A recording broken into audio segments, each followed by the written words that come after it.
नमस्कार दोस्तों, मैं पारुल चौहान आप सभी का स्वागत करती हूँ आपके अपने प्यारे से परिवार रोजगार विद अंकित में। कैसे हैं आप? उम्मीद करती हूँ आप बहुत अच्छे होंगे। आमिर, संजू, जय हिंद, ओमेंद्र, गोलू, गोविंद, उसके बाद ज्योति, शिवांशी, आमिर, काजल, उसके बाद सागर, राहुल, सचिन, आप सभी को मेरी तरफ से गुड इवनिंग। जिनका नाम मैं नहीं ले पाई हूँ उन सभी को भी गुड इवनिंग, नमस्ते, राधे राधे, राम राम, शस्त्र काल। प्यारे प्यारे बच्चों, कैसे हैं आप? उम्मीद करती हूँ आप बहुत अच्छे होंगे। मुझे पता है कि कल आपकी क्लास नहीं हो पाई थी। बेटा मेरी तबीयत खराब थी, इस वजह से मैं आपकी क्लास नहीं ले पाई थी। आज आपकी क्लास में ले रही हूँ और आपको मैंने इन्फॉर्म कर दिया था। जैसा कि आप लोगों का कहना होता है कि हमारी क्लासेस नहीं हुआ करें, तो प्लीज एक बार हमें इन्फॉर्म कर दिया करें। तो मैंने इसे टेलीग्राम ग्रुप में आपको मैसेज दे दिया था।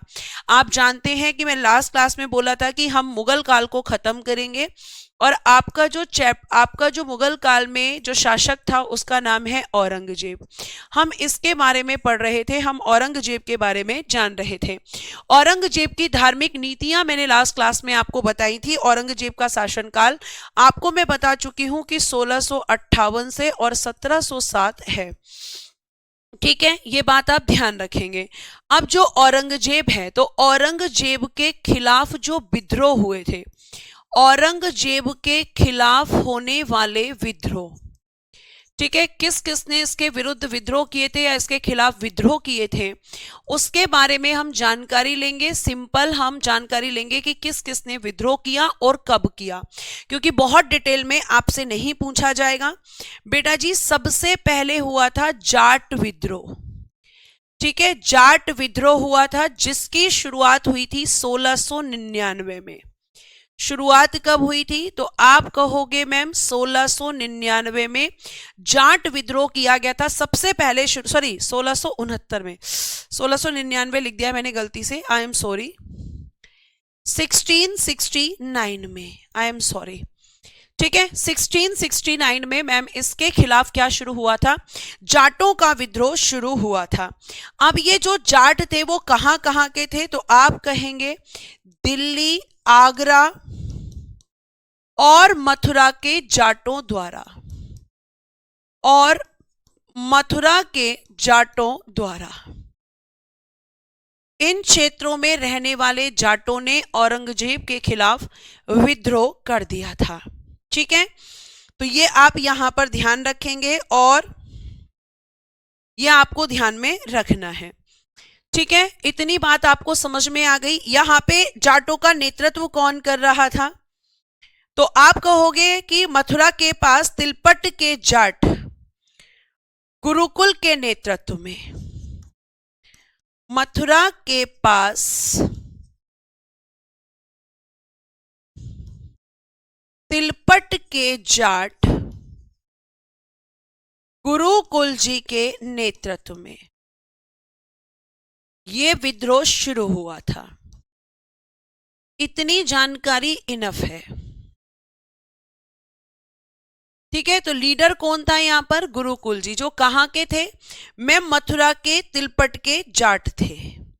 मथुरा में क्यों किया था? क्योंकि इसने हिंदू मंदिरों को तोड़ने का आदेश दिया था और मथुरा में बड़ी संख्या में मंदिर तोड़े गए थे और यही कारण था कि मथुरा के जाट भी इसके खिलाफ हो गए थे।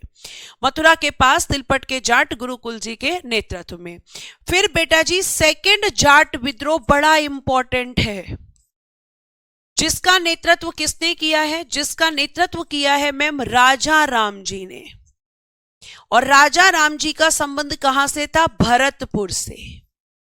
राजा राम जी ने इसका नेतृत्व किया था और बेटा ये शुरू हुआ था 1685 में।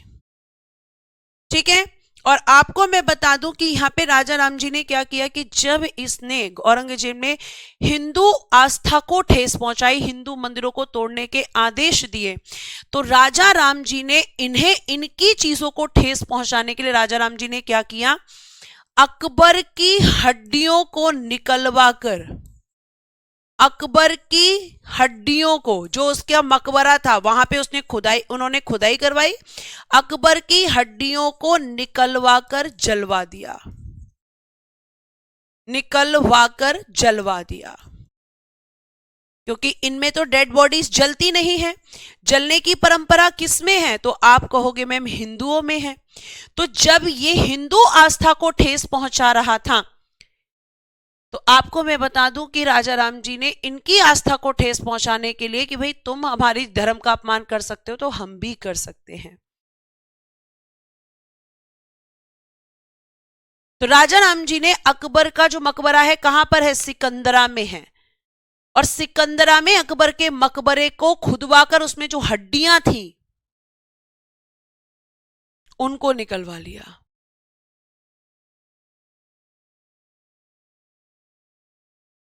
ठीक है। और जो राजा राम जी हैं, राजा राम जी की मृत्यु ये हो गई थी 1688 में। इनकी डेथ कब हुई थी मैम? 1688 में। 1688 में मैम इनकी डेथ हो गई थी। ये आपको ध्यान रखना है। ठीक है, इनकी डेथ हो गई 1688 में। उसके बाद बेटा जी एक हुआ था औरंगजेब के खिलाफ 1672 में, 1672 सतनामी, या इसे कहा जाता है मुंडिया विद्रोह। मुंडिया विद्रोह। और ये जो सतनामी थे या फिर ये जो मुंडिया थे, ये क्या करते थे? अपना सर जो है मुंडवा कर रखते थे, इसलिए इन्हें मुंडिया कहा जाता था। और इसमें अगर मैं बात करूं तो ये लोग किस में विश्वास करते थे? कबीर परंपरा में विश्वास। कबीर परंपरा में विश्वास करते थे। और मैं आपको ये भी बता दूं बेटा कि ये जो विद्रोह हुआ था ये नरनौल हरियाणा में हुआ था। कहां पर हुआ था? आप कहोगे मैम ये लोग कबीर परंपरा में विश्वास रखने वाले थे, सतनामी या मुंडिया, और ये हुआ था नारनौल हरियाणा में। ये विद्रोह कहां पर किया गया था? नारनौल हरियाणा, यहां पर यह विद्रोह किया गया था। और ये मुंडिया या सतनामी क्या काम करते थे? तो बेटा जी ये किसान थे। ये कैसा विद्रोह था? ये मूलतः किसान विद्रोह था। ये मूलतः किसान विद्रोह था। तो सतनामी या मुंडिया विद्रोह किसके खिलाफ हुआ था? औरंगजेब के। कब? 1672 में। सतनामी या मुंडियों ने कहां पर किया था यह विद्रोह? तो मैम नारनौल हरियाणा में किया था। ठीक है। अब आप जानते हैं कि औरंगजेब के खिलाफ 1675 में सिख विद्रोह भी हुआ था। और आप ये भी जानते होंगे कि औरंगजेब ने गुरु तेग बहादुर जी की हत्या करवा दी थी। ठीक है, किसकी हत्या करवाई थी? गुरु तेग बहादुर जी की हत्या करवा दी थी। विनोद कुमार जी, जो आपकी बुक में इंफॉर्मेशन है उसके हिसाब से ही मैंने आपको इंफॉर्मेशन दी है। ऐसा नहीं है कि मैंने खुद का इतिहास लिख लिया है। जिस तरीके से आप मुझसे कहते हैं कि इतने सालों में हड्डियां बच गई थी, ये सब चीजें मेरे भी दिमाग में आती हैं, लेकिन आप जानते हैं कि इतिहास में बहुत सारी चीजें ऐसी लिखी हुई हैं जिन पे हमेशा प्रश्न उठते हैं।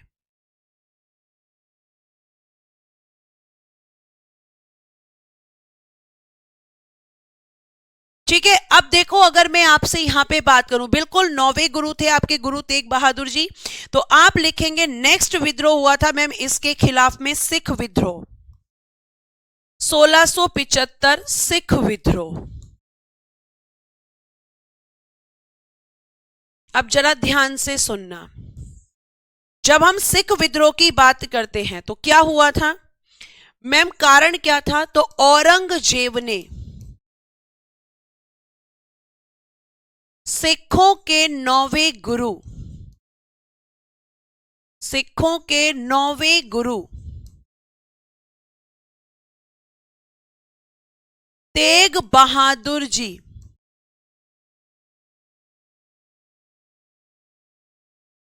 सिखों के 9वें गुरु गुरु तेग बहादुर जी की हत्या करवा दी थी। क्यों करवाई थी मैम? कोई कारण था या ऐसे ही करवा दी थी? तो आपको मैं बता दूं कि प्यारे बच्चों, गुरु तेग बहादुर जी का इसने शीश कटवाया था। शीश कटवा दिया था। और कारण क्या था? इस्लाम धर्म को स्वीकार न करना। इस्लाम धर्म को स्वीकार न करने के कारण, न करने के कारण इसने इनका सर कटवा दिया था। और आपको मैं बता दूं कि जहां इनका शीश कटवाया था वहीं पर बना हुआ है शीशगंज गुरुद्वारा। और ये गुरुद्वारा कहां पड़ता है? तो बेटा जी चांदनी चौक में, जो दिल्ली का चांदनी चौक है। जब आप उसमें लाल किले वाली साइड से एंट्री करोगे तो शुरुआत में ही ये गुरुद्वारा आपको दिखेगा। क्योंकि यहां शीश कटवा दिया था इसीलिए इसे शीशगंज गुरुद्वारा भी कहते हैं। और मैम कारण क्या था? इस्लाम धर्म क्यों स्वीकार करवाना था इसको? मैं आपको बता दूं कि मैं आपको ऑलरेडी बता चुकी हूं कि औरंगजेब जो है वो बहुत ही धार्मिक कट्टर व्यक्ति था। धार्मिक रूप से बहुत कट्टर था। तो जब औरंगजेब मुगल शासक था तो इसने कश्मीरी पंडितों का धर्म परिवर्तन करने के लिए उन्हें फोर्स किया। तो कश्मीरी पंडितों ने क्या कहा? कश्मीरी पंडित बेचारे परेशान हो गए और वो गुरु तेग बहादुर जी के पास आए। तो गुरु तेग बहादुर जी ने कहा कि तुम जाकर औरंगजेब से ये कहो कि अगर गुरु तेग बहादुर जी तुम्हारे कहने पर अपना धर्म परिवर्तन कर लेंगे तो हम भी कर लेंगे।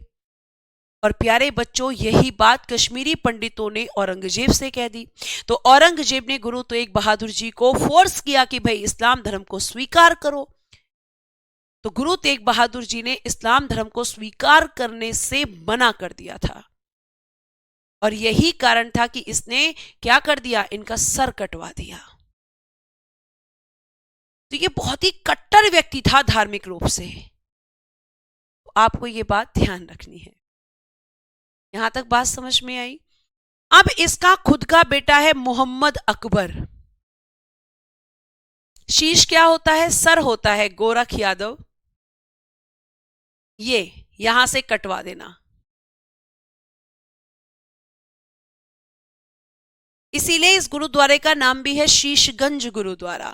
ठीक है, आगे चलते हैं।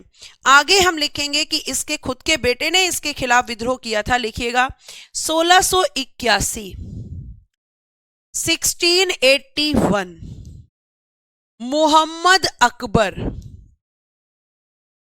कौन था मोहम्मद अकबर? औरंगजेब का बेटा। औरंगजेब का बेटा।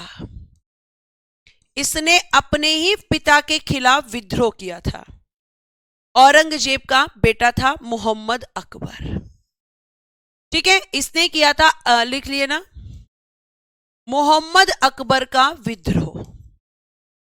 अब इसने जब विद्रोह किया और औरंगजेब को पता चला तो औरंगजेब भाई मजबूत व्यक्ति है, कोई यहां पे हम कह लें कि कमजोर व्यक्ति तो है नहीं। ठीक है, अब जब इसने मोहम्मद अकबर ने विद्रोह किया तो इससे औरंगजेब की सेना ने हरा दिया। इसे क्या किया? औरंगजेब की सेना ने हरा दिया।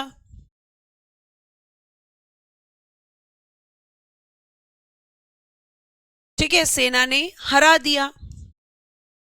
अब ये डर के मारे क्या हुआ? जब हरा दिया तो मोहम्मद अकबर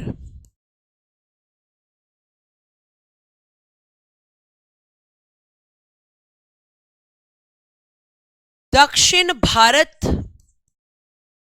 भाग गया। और इस समय पर दक्षिण भारत में मराठाओं का शासन था। कहां पर भाग गया? ये दक्षिण भारत में भाग गया। ध्यान से सुनिएगा, दक्षिण भारत भाग गया, यह आपको ध्यान रखना है। कौन? तो मोहम्मद अकबर। और जब ये भागा तो दक्षिण भारत में इसे संभाजी ने शरण दी थी। संभाजी महाराज जो थे, संभाजी महाराज ने क्या दिया था? इसे शरण दे दी थी। और आपको मैं बता दूं कि इसी बात पर औरंगजेब ने संभाजी महाराज को भी मरवा दिया। और मैं मराठा एम्पायर में आपको ये चीज बताऊंगी। फिर क्या हुआ, संभाजी ने शरण दी, औरंगजेब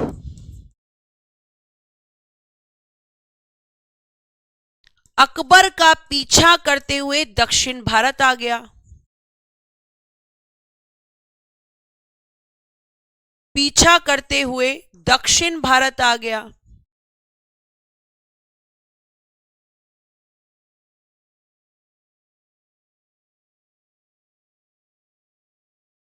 ठीक है, फिर अकबर अपनी जान बचाने के लिए फारस भाग गया। लिख लेना, फिर क्या हुआ, ये यहां आ गया, अकबर फारस भाग गया। फारस भाग गया, जहां 1706 में इसकी मृत्यु, जहां 1706 में क्या हो गई, इसकी मृत्यु। ये बात आपको बहुत अच्छे से ध्यान रखनी है। तो औरंगजेब दक्षिण भारत में किसका पीछा करते हुए गया था, अपने बेटे मोहम्मद अकबर का। अब हम लिखेंगे औरंगजेब के विजय अभियान, हेडिंग देना, औरंगजेब के विजय अभियान, कि इसने कौन कौन सी विजय हासिल की थी। इन्हें देखने के बाद बस औरंगजेब की मृत्यु और फिर हम पढ़ेंगे स्थापत्य कला। तेग बहादुर ही तो लिखा है बेटा मैंने, लिखिएगा 1661 से 1663 असम विजय।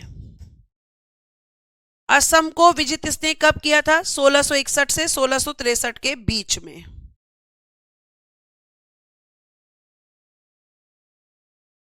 फिर लिखिएगा 1686 बीजापुर विजय।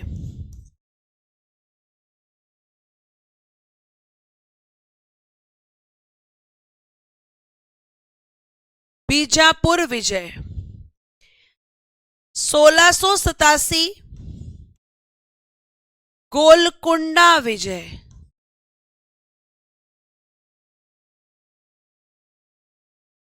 1687 में। फिर लिखना 1707 औरंगजेब की मृत्यु।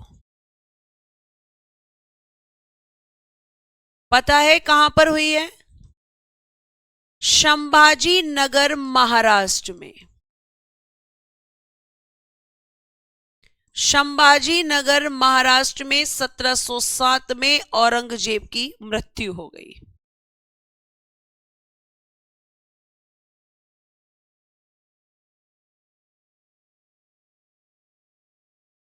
ठीक है, और यहीं पे क्या बना है इसका मकबरा। संभाजी नगर महाराष्ट्र में इसका क्या बना है, मकबरा। मोहम्मद अकबर कैसे मरा इसका कारण नहीं लिखा है, जब कारण नहीं है तो नेचुरल डेथ ही होती है। ठीक है,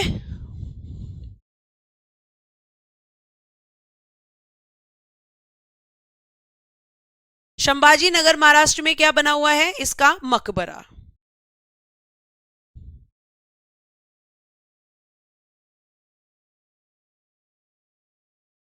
अब तुम्हारा सबसे ज्यादा मैम किसने क्या बनवाया ये तो लिखा ही नहीं है, किसने क्या निर्मित करवाया, ताजमहल क्या करवाया ये तो लिखा ही नहीं है।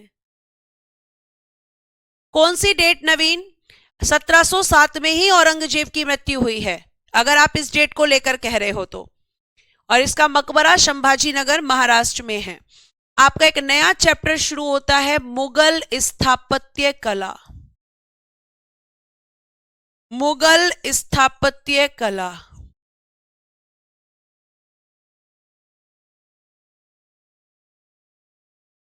कि किस किसने क्या क्या बनवाया था। हाँ, प्रणव कह रहे हैं मैम पढ़ाते समय थोड़ा हंस भी लिया करो, हंसते भी हैं भाई जब हंसने की जरूरत होती है। अब इसमें ऐसा पढ़ाया जाता है कि खुद ही अंदर से गुस्सा आ रहा होता है तो क्या ही हंस लिया करें, है ना। तो हंसने की बात पर हंसा भी जाएगा बेटा, और नहीं हंसने की बात पे तो हंसा नहीं जाएगा। चलो आगे आ जाओ और आगे पढ़ते हैं। मुगल स्थापत्य कला तुम्हारे जीवन का बड़ा दुख था कि नहीं करवाया आपने बाबर। सबसे पहले बाबर ने क्या क्या लिखवाया, लिखिएगा। पानीपत की ईंटों की काबुली मस्जिद। पानीपत कहां पड़ता है, तो आप कहोगे हरियाणा। पानीपत की ईंटों की काबुली मस्जिद किसने बनवाई है, तो मैम बाबर ने। इसके बाद इसने एक मस्जिद बनवाई है संभल यूपी, यहां पर बनवाई है इसने एक मस्जिद, ठीक है। उसके अलावा इसने बनवाई है बाबरी मस्जिद जो अयोध्या में थी। बाबरी मस्जिद का तो विवाद भी सुना होगा आपने, कहां पर थी ये, अयोध्या में। ये भी किसने बनवाई है, बाबर ने। आराम बाग आगरा में, और इसका मकबरा कहां पर है, काबुल में। पता है ना, बाबर को पहले आराम बाग में दफनाया गया था, लेकिन उसके बाद उसकी अस्थियों को वहां से निकाला और उसकी इच्छा अनुसार उसको काबुल में दफनाया गया था। तो उसका मकबरा कहां पर है, काबुल में।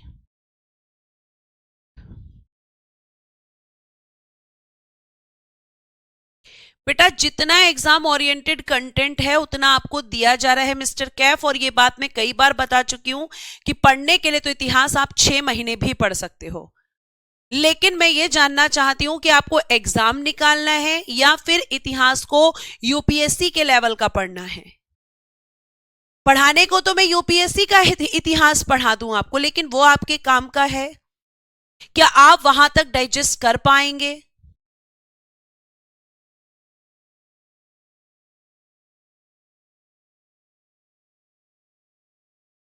कम से कम ये तो समझो कि आपके एग्जाम के पॉइंट ऑफ व्यू से क्या इंपॉर्टेंट है।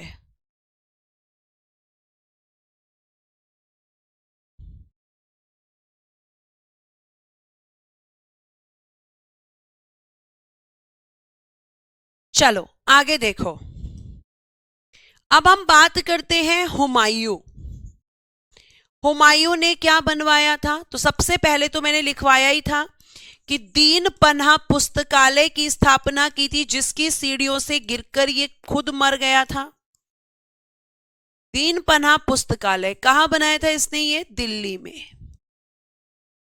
ठीक है। ये बात आपको पता है, दीन पन्हा पुस्तकालय दिल्ली में। फिर इसने बनाया था फतेहाबाद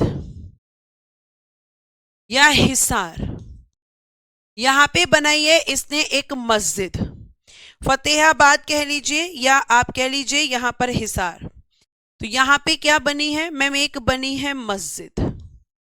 अब ध्यान से सुनना, एक नेक्स्ट पॉइंट मैं बताने जा रही हूं और वहां से प्रीवियस ईयर में क्वेश्चन पूछा गया है, और वो क्या है कि भैया पुराना किला,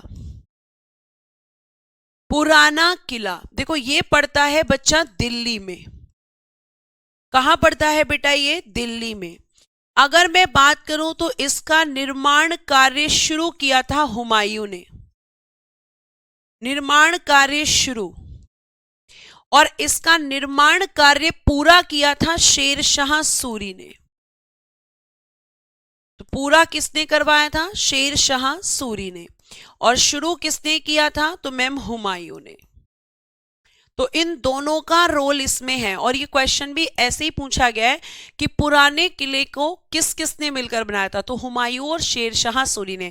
जैसे कुतुब मीनार, उसकी नींव रखी थी कुतुबुद्दीन ऐबक ने, लेकिन उसको पूरा करवाने का काम किया था इल्तुतमिश ने, और उसको रिनोवेट कराने का काम किया था फिरोज शाह तुगलक ने। ठीक है, इतनी बात आपको समझ में आ रही है। तो अब यहां पे आप देखेंगे कि ये इनका यहां पे क्या है, ये इनका मैम हम कह सकते हैं निर्माण कार्य है। अब आते हैं शेरशाह सूरी। कुछ बच्चों के जीवन का इतना दुख है कि वो खत्म ही नहीं होता कभी। जब मैं स्थापत्य कला नहीं करा रही थी तो बताओ किसने क्या बनवाया है। अब कह रहे हैं मैं मुगल काल का पतन करवा दो। काश तुम मेरे सामने होते, है ना। और ऐसे बच्चे जो ये ऑनलाइन इतना बोलते हैं, फिर ये बिल्कुल नहीं बोलते। पता है क्यों? क्योंकि तुरंत इनमें डंडे बजाए जाते हैं। मतलब तुम्हारे जीवन का दुख खत्म होता ही नहीं, सब करवाऊंगी भाई, आपको कुछ भी ऐसा नहीं छोड़ूंगी कि जो नहीं करवाऊंगी। इतने दुख मत लेके जिया करो अपने जीवन में। आ गया शेरशाह सूरी। शेरशाह सूरी के निर्माण कार्य क्या हैं? तो लिखना किला ए कोहना मस्जिद। किला ए कोहना मस्जिद। और ये कहां पर है? तो आप कहोगे मैम ये है दिल्ली में। ठीक है, दिल्ली में इसने इसका निर्माण करवाया है। और एक बनवाई थी इसने शेर शाह सूरी मस्जिद, और ये बनवाई है बेटा इसने बिहार में। ये बनवाई है इसने बिहार में। दैट्स इनफ, इतना काफी है। फिर हम आते हैं अकबर। फिर हम आते हैं अकबर। अकबर ने क्या क्या निर्मित करवाया है? देखो, सबसे पहले लिखना आगरा का किला, फतेहपुर सीकरी, और इसके बारे में लिखना मुगलों द्वारा नियोजित पहला शहर था ये। मुगलों द्वारा नियोजित यानी कि ऑर्गेनाइज्ड किया हुआ, मुगलों द्वारा नियोजित पहला शहर कौन सा है? तो आप कहोगे कि मैम फतेहपुर सीकरी, जो कि यूपी आगरा में ही देखने के लिए मिलता है। और फतेहपुर सीकरी के बाद हम लिखेंगे लाहौर। देखो, जो फतेहपुर सीकरी है इसमें काफी सारी इमारतें आपको देखने के लिए मिलेंगी, जिसमें एक आप कह सकते हो कि मैम एक है इसमें दीवाने आम, जहां पर अकबर आम लोगों से मिलता था। एक है मैम यहां पे दीवाने खास, जहां पर अकबर अपने खास लोगों से, जो राज परिवार के लोग होते थे, इसके मित्र होते थे, उनसे मिलता था। इसी में बेटा आपको बता दूं फतेहपुर सीकरी में ही आपको देखने को मिलेगा जोधाबाई महल। जोधाबाई समझ रहे हो ना, जो कि इनकी पत्नी थी। तो फतेहपुर सीकरी में जोधाबाई का महल भी आपको देखने के लिए मिलेगा। यहीं पे आपको देखने के लिए मिलेगी बीरबल का महल। बीरबल का महल ये भी आपका यहीं देखने के लिए मिलेगा। ठीक है, आगरा में क्या है? जामा मस्जिद है, तो आगरा की जामा मस्जिद भी आपको यहीं देखने के लिए मिलेगी, इसी फतेहपुर सीकरी के अंदर। ठीक है, इसी में आपको देखने के लिए मिलेगा बुलंद दरवाजा। कहां लिखूं? हम नेक्स्ट स्लाइड पे ही या देखते हैं थोड़ा सा, एक मिनट। और आपको क्या देखने के लिए मिलेगा? बुलंद दरवाजा, ये भी इसी में देखने के लिए मिलेगा। शेख सलीम चिश्ती का मकबरा। ठीक है, शेख सलीम चिश्ती का मकबरा, शेख सलीम चिश्ती का मकबरा, ये सब अकबर का बनवाया हुआ है फतेहपुर सीकरी में। ये सब आपको यहां देखने के लिए मिलेगा। शेख सलीम चिश्ती का मकबरा।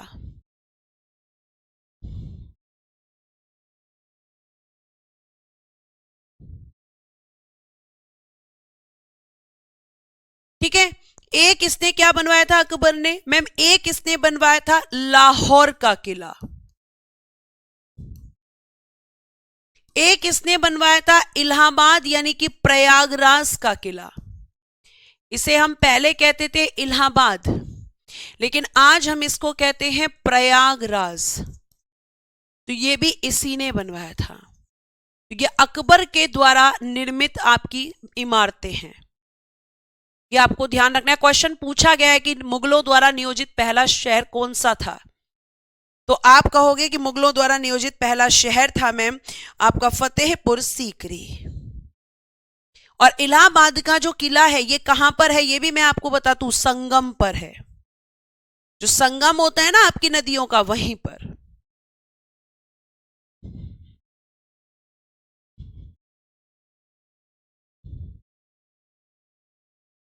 फिर आते हैं हम जहांगीर।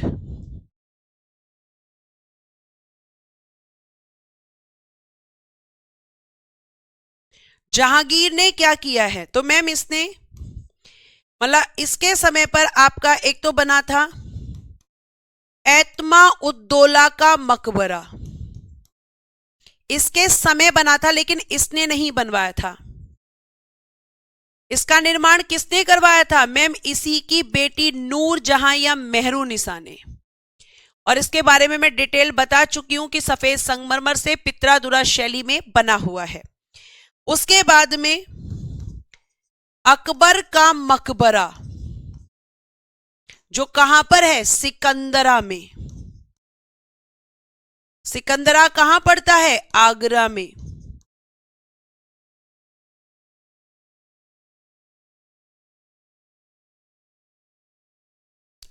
उसके बाद इसने बनवाया था मरियम महल। मरियम महल ये इसी ने बनवाया था, जहांगीर ने। उसके बाद बेटा जी शालीमार बाग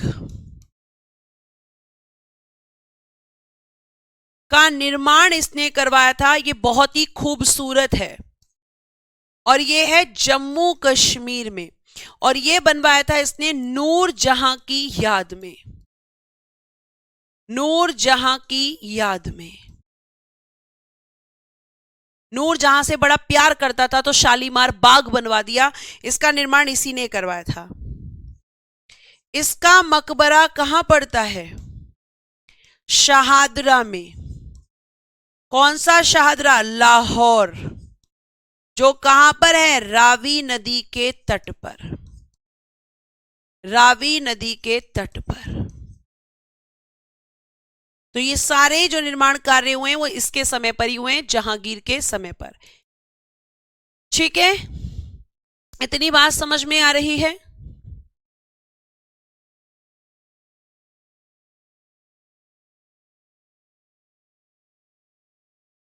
अब कौन आएगा, जहांगीर के बाद मैम शाहजहां।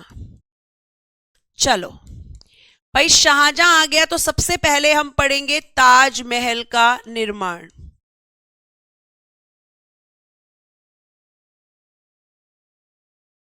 अर्जुमंद बानो बेगम की याद में या मुमताज महल की याद में, मुमताज महल की याद में, है ना। आपको यही तो जानना था, कहां पर है ताजमहल, आगरा में, पूरा सफेद संगमरमर से बना हुआ है। तो आप कहोगे ताजमहल किससे बना हुआ है, सफेद संगमरमर। और ये जो सफेद संगमरमर इसमें लगा, इसे कहां से मंगाया गया था, मकराना राजस्थान से। मकराना राजस्थान से मंगाकर इसे सफेद संगमरमर से बनवाया गया था। ठीक है, कौन सी शैली में बना है, पित्रादुरा शैली में, जिसकी शुरुआत किसके समय हुई थी, जहांगीर के समय पर हो गई थी। इसे यूनेस्को में कब शामिल किया गया है, यूनेस्को में शामिल किया गया है मैम 1983 में। ताजमहल का वास्तुकार कौन था, मतलब आर्किटेक्ट कौन था, कई एग्जाम में पूछा गया है, उस्ताद अहमद लाहौरी। उस्ताद अहमद लाहौरी। उस्ताद अहमद लाहौरी ये इसका वास्तुकार था, आर्किटेक्ट था। ठीक है, अब शाहजहां के समय ही बना है लाल किला, जो बलुआ पत्थर से निर्मित है, इसीलिए वो लाल कलर का आपको दिखता है। ठीक है, तो आप कहोगे कि मैम शाहजहां के समय पर ही बना है लाल किला। कहां पर देखने के लिए मिलता है, तो ये दिल्ली में है, चांदनी चौक के पास में ही है बेटा, ये दिल्ली में। किससे निर्मित है, निर्मित है बलुआ पत्थर। बलुआ पत्थर से।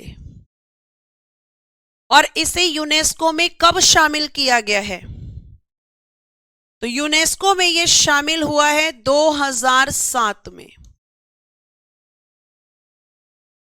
ठीक है, उसके बाद मोती मस्जिद। मोती मस्जिद इसी ने बनवाई है आगरा में।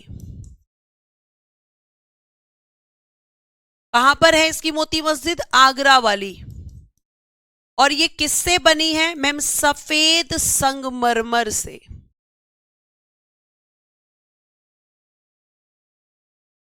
संगमरमर का यूज तो ऐसे करते थे, ये देख रहे हो, मोती मस्जिद सफेद संगमरमर आगरा। फिर जामा मस्जिद दिल्ली वाली, आगरा वाली अकबर ने बनवाई थी, दिल्ली वाली। फिर एक है आपका मुसम्मन या शाहबुर्ज, जो इसने बनवाया था जहां इसके बेटे ने इसे कैद करके रखा था। मुसम्मन या शाहबुर्ज, जहां औरंगजेब ने इसे कैद किया था, और ये है आगरा में।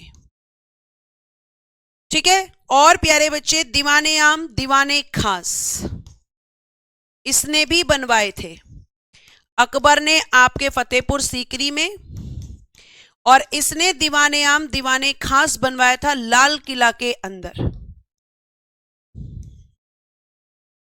लाल किले के अंदर। दीवाने आम दीवाने खास तो अकबर ने भी, और बेटा जी कह सकते हैं कि मैम इसके अलावा शाहजहां ने भी बनवाया था। उसके अलावा मैम एक बहुत अच्छा क्वेश्चन यहां से पूछा जाता है, और वो क्वेश्चन पूछा जाता है कि मयूर सिंहासन, जिसे हम तख्ते ताऊस कहते हैं, मयूर सिंहासन क्यों कहते हैं? क्योंकि मोर की डिजाइन में ये बना हुआ था।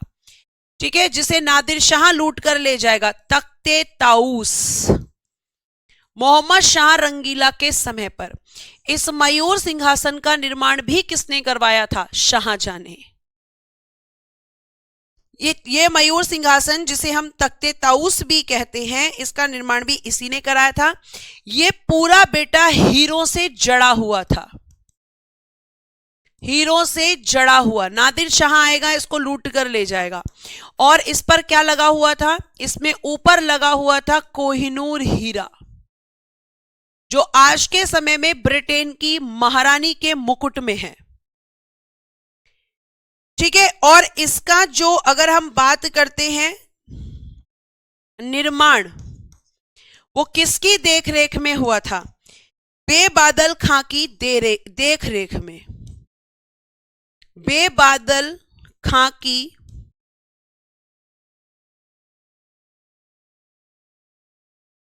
देख रेख में।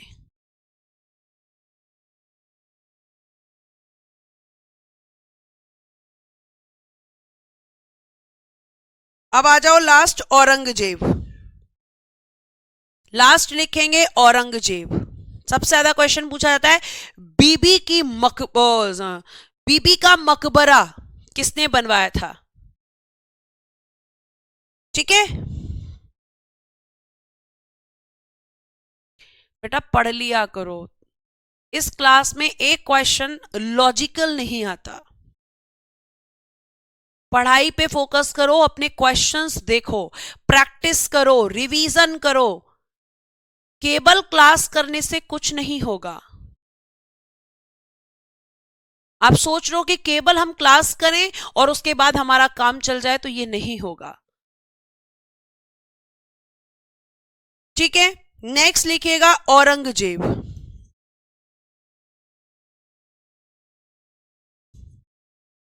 इसके समय पर बना था बीबी का मकबरा, जिसको कहा जाता है ताजमहल की फूहड़ नकल। फूहड़ नकल का मतलब है गंदी नकल। बनाने की कोशिश की गई वैसा, लेकिन बन नहीं पाया। फूहड़ नकल। ठीक है। और आपको बता दूं कि ये इसे ही कहा जाता है दक्षिण भारत का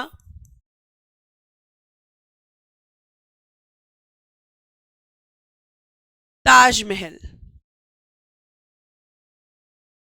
दक्षिण भारत का ताजमहल इसे कहा जाता है, बीबी के मकबरे को। ठीक है।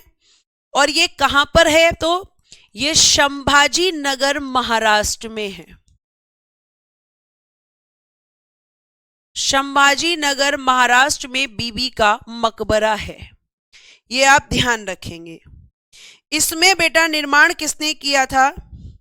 तो कहा जाता है कि निर्माण कराने वाला था औरंगजेब का बेटा शहजादा आजम।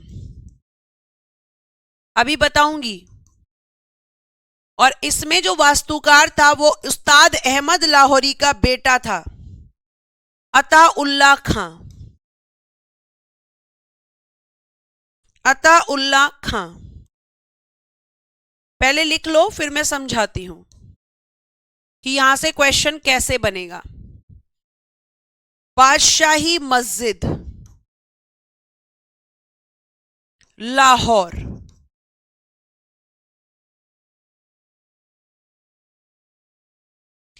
मोती मस्जिद दिल्ली,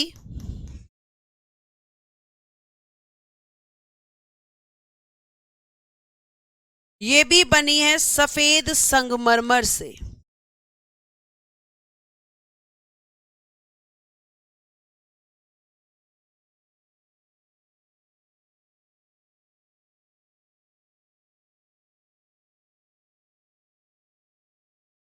अब सुनो, ये जो बीबी का मकबरा है, ठीक है, इसके बारे में अगर मैं आपसे बात करती हूं तो बीबी का मकबरा जो बनाया गया था वो बनाया तो औरंगजेब के समय पे था। ये कहा जाता है कि शहजादा आजम जो कि औरंगजेब का बेटा था, इसने कहा कि जब आपके पिता ने अपनी पत्नी की याद में ताजमहल बनवाया तो भाई आप क्यों नहीं बनवा रहे हो? आप क्यों नहीं बनवा रहे हो?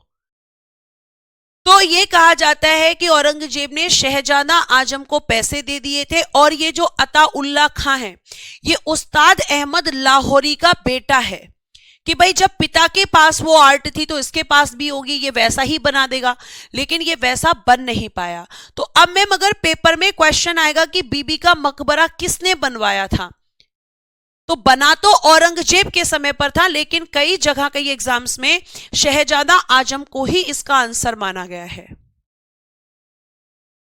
ठीक है, अब इसमें इंपॉर्टेंट क्या क्या था इमारत में वो देख लो।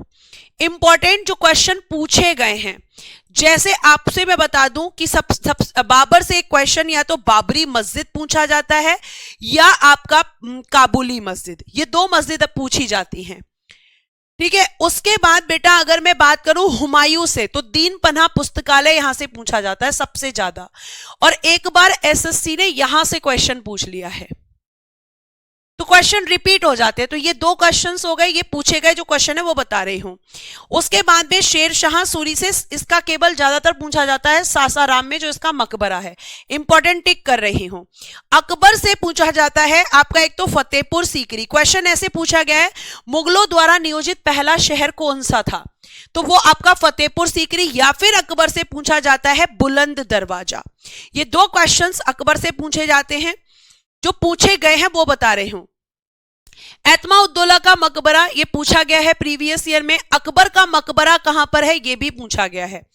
ठीक है, शालीमार बाग गार्डन ये मैंने अभी कुछ दिन पहले ही क्वेश्चन देखा था, तो ये भी प्रीवियस ईयर में पूछा गया है।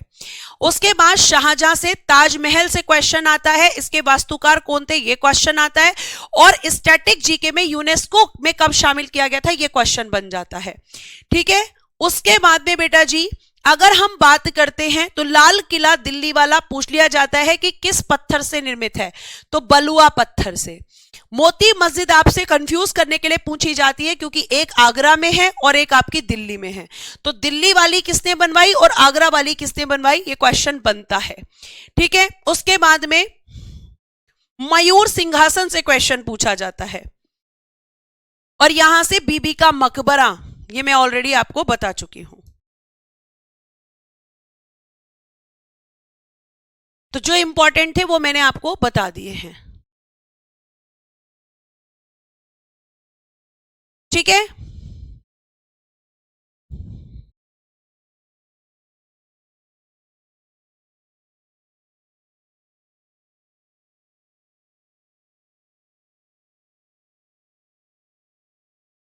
क्लियर है। अब आप हेडिंग दीजिए नेक्स्ट, मुगल काल का पतन। मुगल काल का पतन,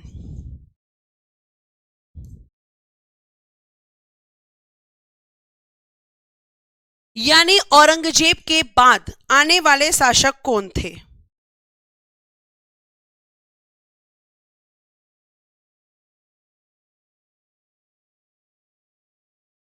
मुगल काल का पतन। देखो, मुगल काल का पतन शुरू हो जाता है 1707 में औरंगजेब की मृत्यु के साथ।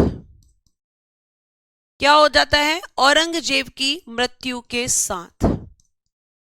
क्योंकि इसके बाद जो शासक आए वो सारे के सारे एक तरीके से निकम्मे शासक थे। ठीक है, अब आपको मैं ये भी बता दूं कि जो मुगल काल का पतन है तो उसमें क्या हुआ कि जब औरंगजेब की मृत्यु हुई तो इसके 3 पुत्र जिंदा थे। 3 पुत्र ऐसे थे बेटा जो जिंदा थे, और अब 3 पुत्र जिंदा हैं तो राजा बनने के लिए क्या होगा? उत्तराधिकार युद्ध होगा। तो अब आप यहां पे देखें कि 3 पुत्रों में एक तो था मुअज्जम, जिसे आप बहादुर शाह प्रथम कहते हो, यही शासक बनेगा। ठीक है, एक था बेटा जी आजम और एक था कामबख्श। कामबख्श, आजम और एक था आपका कामबख्श। अब देखो क्या हुआ। सबसे पहले जून 1707 जजाऊ का युद्ध हुआ। जून 1707 में हुआ जजाऊ का युद्ध। ठीक है, किस किस के बीच में? तो मैम एक तरफ था इसमें मुअज्जम, मुअज्जम वर्सेस आजम, जिसमें आजम की मृत्यु हो गई। अब कौन बचा? मैम अब एक ही बचा, कामबख्श। एक भाई को तो इसने मार दिया जिसका नाम था आजम, और जजाऊ का युद्ध पूछा जाता है पेपर में, ये मत कहना कि ये इंपॉर्टेंट नहीं है। फिर हुआ 1709 में बीजापुर का युद्ध। बीजापुर का युद्ध, और ये किस किस के बीच हुआ? मैम एक तो मुअज्जम और कामबख्श, जिसमें हम कह सकते हैं कि कामबख्श की मृत्यु हो गई। तो अब कौन बचा अकेला? मुअज्जम। तो शासक कौन बनेगा? मैम मुअज्जम। मुअज्जम, जिसे हम बहादुर शाह प्रथम कहते हैं, जिसका शासनकाल 1707 से और 1712 तक है। 1707 से 1712 तक है।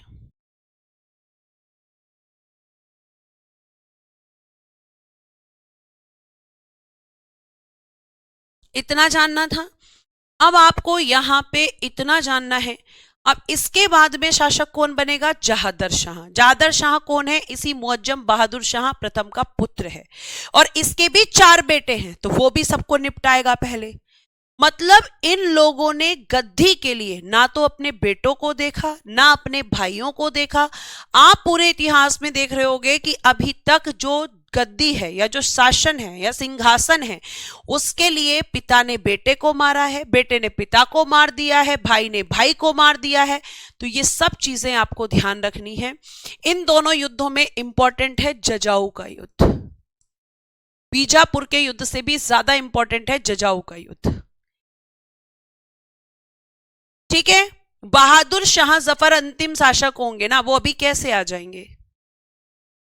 सब तुम्हें चाहिए एक साथ, वो भी धीरे धीरे पढ़ोगे तो धीरे धीरे चीजें पता चलेंगी। अगर एक दिन में इतिहास, मतलब कोई कैप्सूल तो है नहीं कि बेटा मैं तुम्हें खिला दूं, लो भाई तुम्हारा इतिहास पूरा, है ना? ऐसा हो जाता तो कितना अच्छा होता,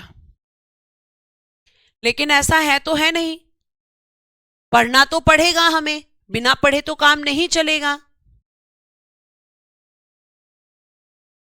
और कल ये चैप्टर खत्म हो जाएगा आपका, मुगल काल का पतन, और फिर एक नया चैप्टर आपका स्टार्ट होगा। तो आप ये ध्यान रखें कि मुअज्जम कैसे शासक बना। मुअज्जम के बाद जहादर शाह। बहुत डिटेल में हम यहां नहीं जाएंगे। क्यों नहीं जाएंगे? क्योंकि यहां पे बहुत ज्यादा डिटेल में क्वेश्चन नहीं आएगा। ऐसा कैप्सूल बनता तो बहुत अच्छा हो जाता, मतलब एक दिन में तुम्हें सब जानना है, एक दिन में तुम्हें सारी चीजें जाननी है। मतलब जो पढ़ाओ उससे फिर क्वेश्चन नहीं पूछना, फिर तो मैम हमें आगे जाके क्वेश्चन पूछना है। अभी आप मुगल पढ़ा रही हो ना, तो हम मराठा का क्वेश्चन पूछेंगे। जब मराठा पढ़ाओगी तो हम आधुनिक भारत का क्वेश्चन। और एक और चीज ध्यान रखना, औरंगजेब की मृत्यु के साथ ही आधुनिक भारत की भी शुरुआत हो जाती है।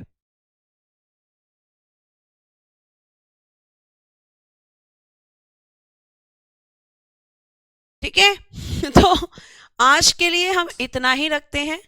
नेक्स्ट क्लास में मिलेंगे नए कॉन्सेप्ट्स के साथ। आज के लिए धन्यवाद। Bye bye, take care and good night everyone. जय हिंद, जय भारत। हंसते रहे, मुस्कुराते रहे और हमेशा खुश रहे। मिलता है मेडिसिन, मिलता है तो खा लेना आज, ठीक है।